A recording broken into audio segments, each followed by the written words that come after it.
dengan temanmu ya. Iya Pak Guru, aku gak mau nakal. Mulai hari ini aku akan menjadi anak yang baik. Iya.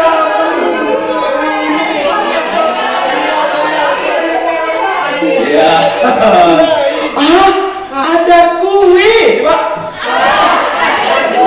Wah, hari ini aku mau makan.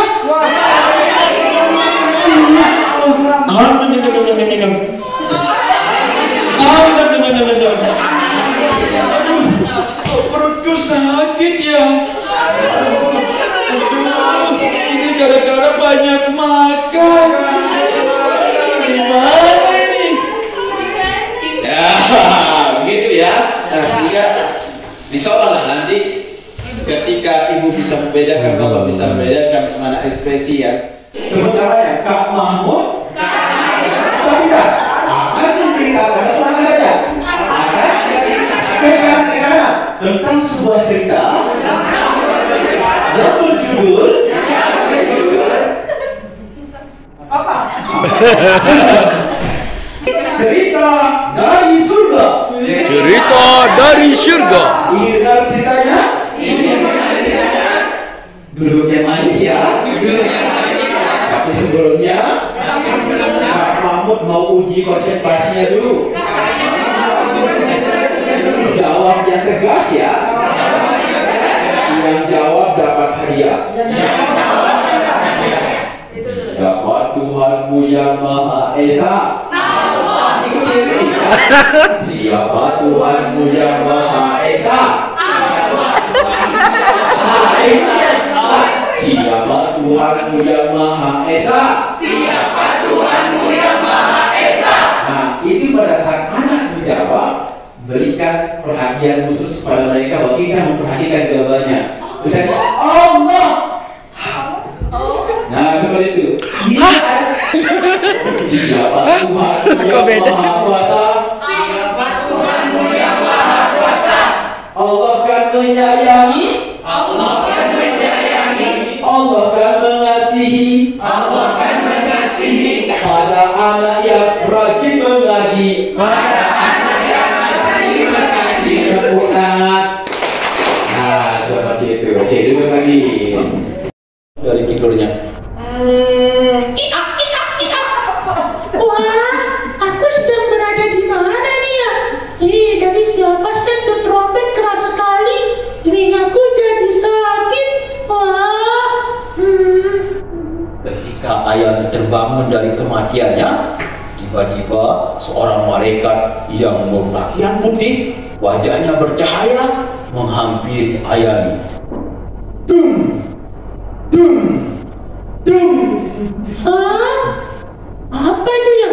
Dung, dung, dung. Assalamualaikum. Waalaikumsalam. Namamu siapa? Aku? Ya, kamu. Aku? Ya, kamu. Oh, namaku Ayani Sukinam Sukijo. Oh, siapa ya? Oh, aku malaikat yang diutus oleh Allah untuk menemuimu. Oh, malaikat ya?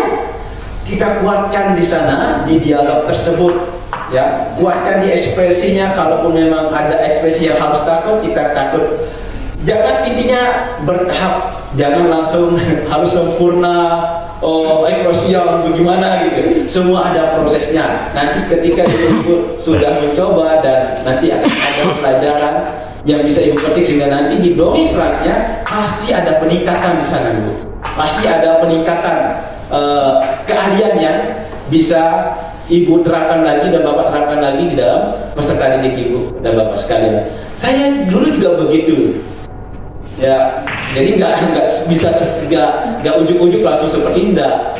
Prosesnya luar biasa. Sempat saya juga hampir putus asa karena kok susah banget ya. Berapa lama Ustaz nentengin Ustaz kawawan nentengin laptopnya? Nah sehingga yang itu benar-benar ternyata kuncinya adalah banyakin jam terbang. Setelah berdongeng pada anak-anak kita, pada peserta didik kita.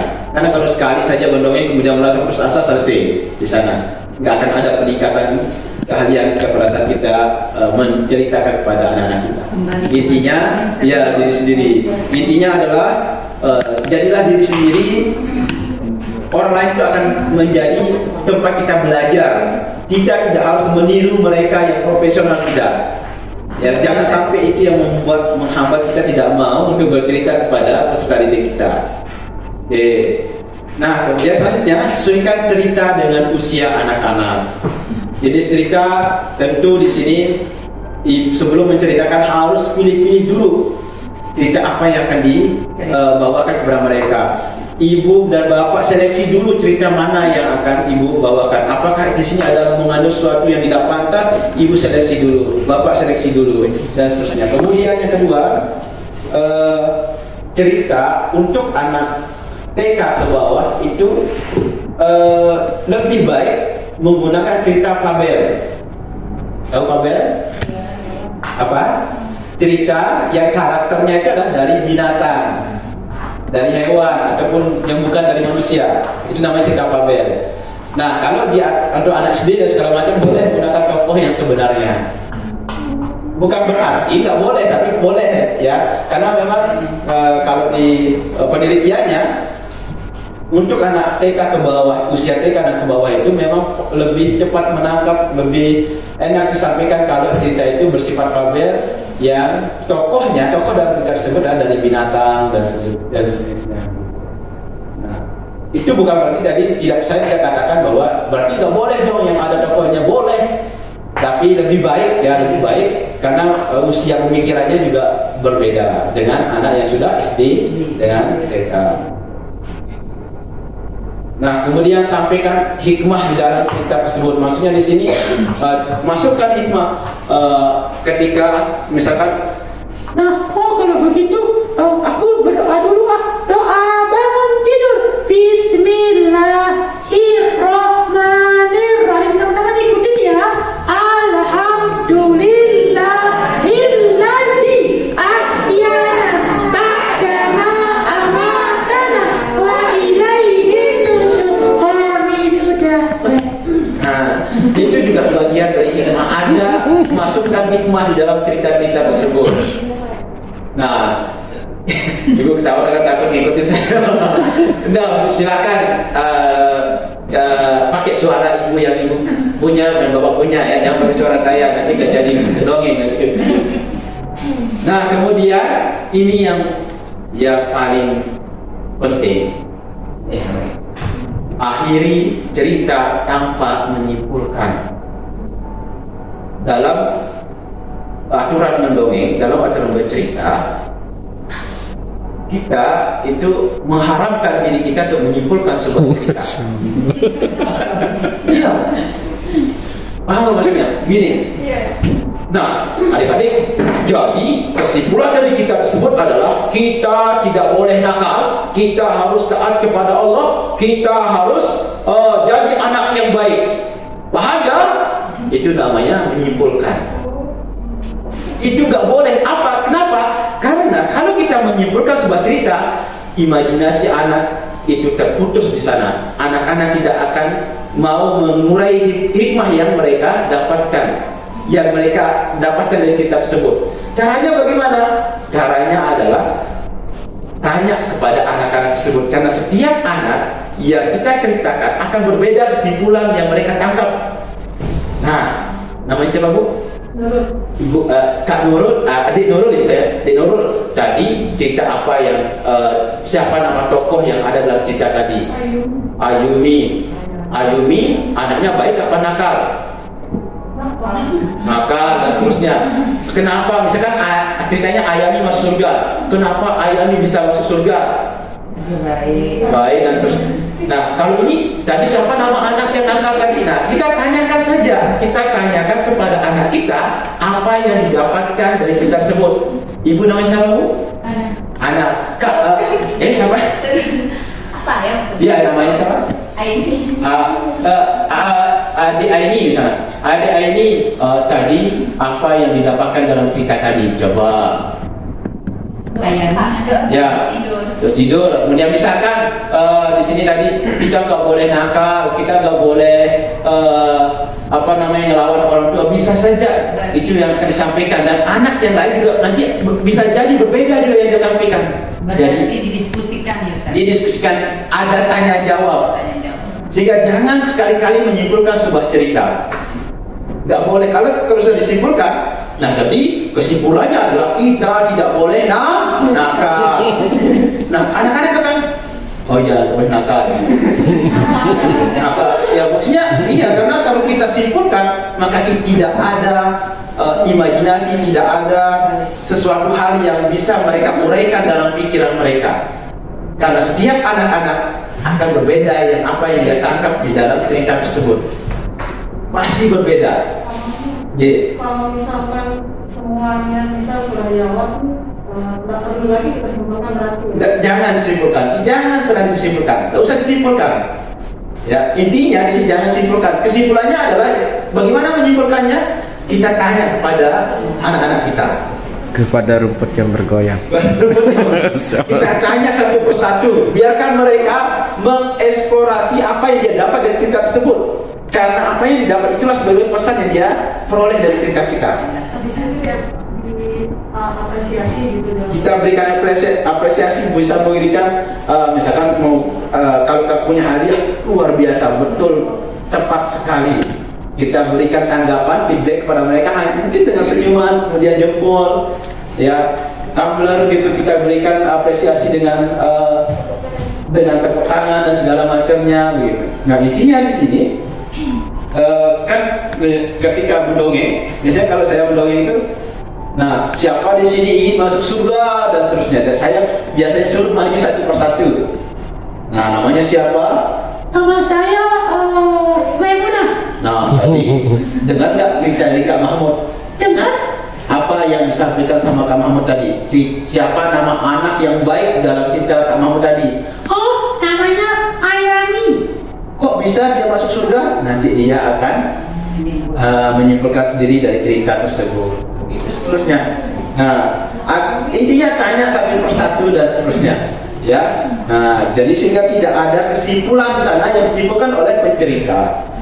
Jangan ada kesimpulan. Bayangin aja, misalkan, nah itu dia cerita dari Kak Mahmud. Kesimpulannya adalah kita tidak boleh nakal, kita harus taat kepada Allah. Coba bayangin ketika saya menyimpulkan itu ke dalam, misalkan Bapak Ibu ada sebagai peserta dongeng saya, peserta didik saya yang saya dongeng, apa yang dirasakan ketika saya simpulkan itu? Kita nggak ada salah. Tidak ada apa, sudah kayak menggurui gitu kan? Kayak hanya kita ngapain kalau seperti ini, dengar ke sini kalau disimpulkan seolah-olah seperti itu, rasanya akan sangat berbeda. Nah itu dia cerita dari Kak Mahmud. Nah kalau begitu Kak Mahmud sekarang bertanya, siapa tadi anak yang baik dalam cerita tersebut? Angkat tangan. Nanti, nah kita pancing mereka. Saya Kak, saya. Ya, siapa namanya? Ayani. Kenapa dia bisa masuk surga? Udah seperti itu. Ya, dan seterusnya. Intinya, akhiri cerita tanpa menyimpulkan. Nah, sikap dalam bercerita sama seperti tadi, gesture, posisi kaki dan tubuh agak sedikit dibuka, kelenturan tubuh, ya, menyesuaikan posisi tangan, ya, biasa seperti ini ya. Misalnya saya seperti ini kalau bercerita, ini jarang sekali turun, gitu intinya, ke tangan kanan dan tangan kanan dan kiri jarang sekali turun seperti ini. Karena itu berbeda sekali rasanya kalau turun. Ada sih waktu tertentu tergantung adegan yang kita mainkan atau perankan dalam cerita tersebut. Nah, intinya Assalamualaikum warahmatullahi wabarakatuh. Halo anak-anak, apa kabar semuanya? Baik, dan seterusnya. Ini tujuannya agar mereka benar-benar terfokus dengan cerita kita, dengan gerakan-gerakan tubuh kita, tangan kita, dan seterusnya. Dan itu juga menunjukkan bahwa kita itu memiliki wibawa ketika dalam bercerita, elegan ketika dalam bercerita. Dan ini yang paling penting, pandangan mata. Ingat, jangan sampai tidak memandang audiens kita. Ya, jangan sampai kita dongengnya kemana, apalagi Assalamualaikum warahmatullahi wabarakatuh. Anak-anak, sekarang kita mau bercerita. Ya. Kabur. Aduh, anak-anak hari ini kita mau bercerita semua ya. Nah, cara natap matanya juga berbeda. Misalkan banyak nih audiens kita. 1, 2, 3. Ya, jangan ke depan dulu. Ya, jangan ke depan dulu. Ya, berarti yang kiri kanan diabaikan. Pada saat ucapan salam juga berbeda. Assalamualaikum warahmatullahi wabarakatuh. Ya, bagaimana saya memandangnya? Ya, 3. saya ulangi. Assalamualaikum warahmatullahi wabarakatuh. Jawab ya coba. Assalamualaikum warahmatullahi wabarakatuh. Waalaikumsalam warahmatullahi wabarakatuh. Kurang semangat. Assalamualaikum warahmatullahi wabarakatuh. Waalaikumsalam warahmatullahi wabarakatuh. Kalau kau anak hebat, tepuk tangan.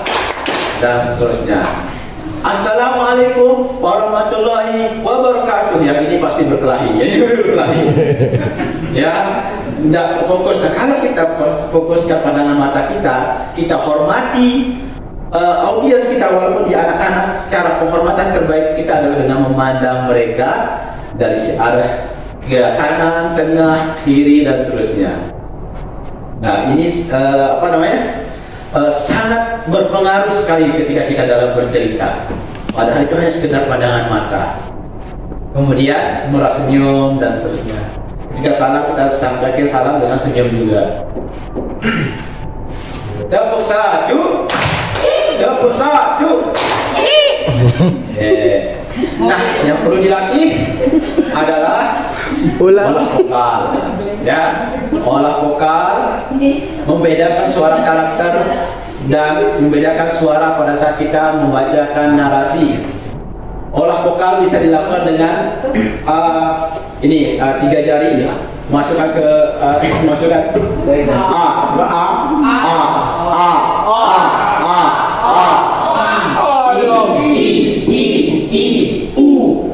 monyongin. Ini harus totalitas ya, supaya apa? Supaya benar-benar ketika kita membacakan cerita itu jelas suara yang kita sampaikan, kata yang kita sampaikan. Cara latihannya adalah kita olah vokal.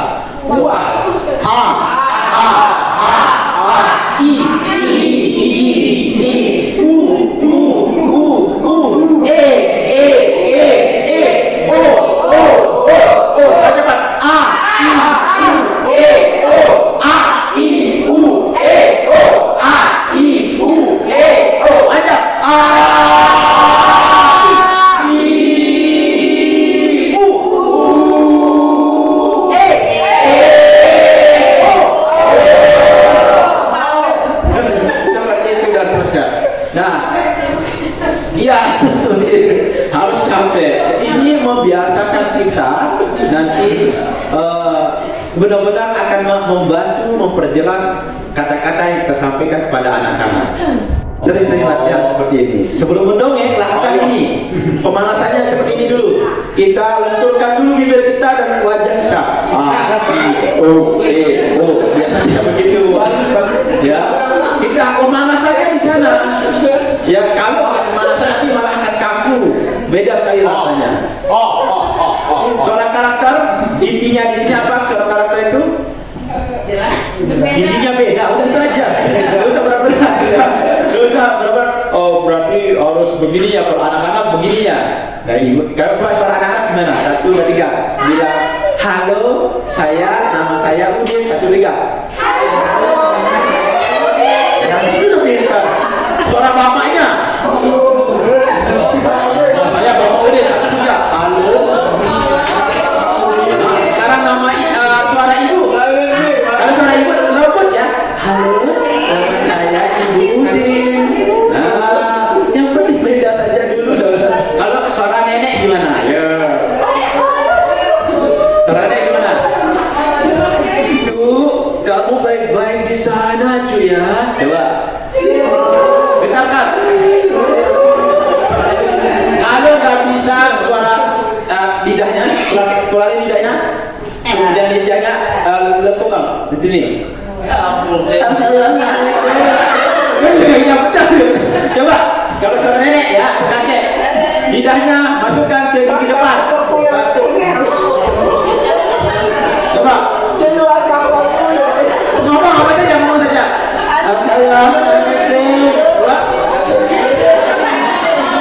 Tapi jangan lidahnya diangkat ke atas. Coba. Itu ada dongeng apa kalau maunya gitu. Gitu. Kalau nenek, kalau nggak mau kesusahan, lidahnya bawa ke sama. Cuma dibedakan. Kamu yang mana ya? Kalau nggak mau seperti itu, Cuk, nanti kamu datang ke sini ya, jangan lupa bawakan apa namanya buah mangga untuk kakek. Nah, udah ini mainan.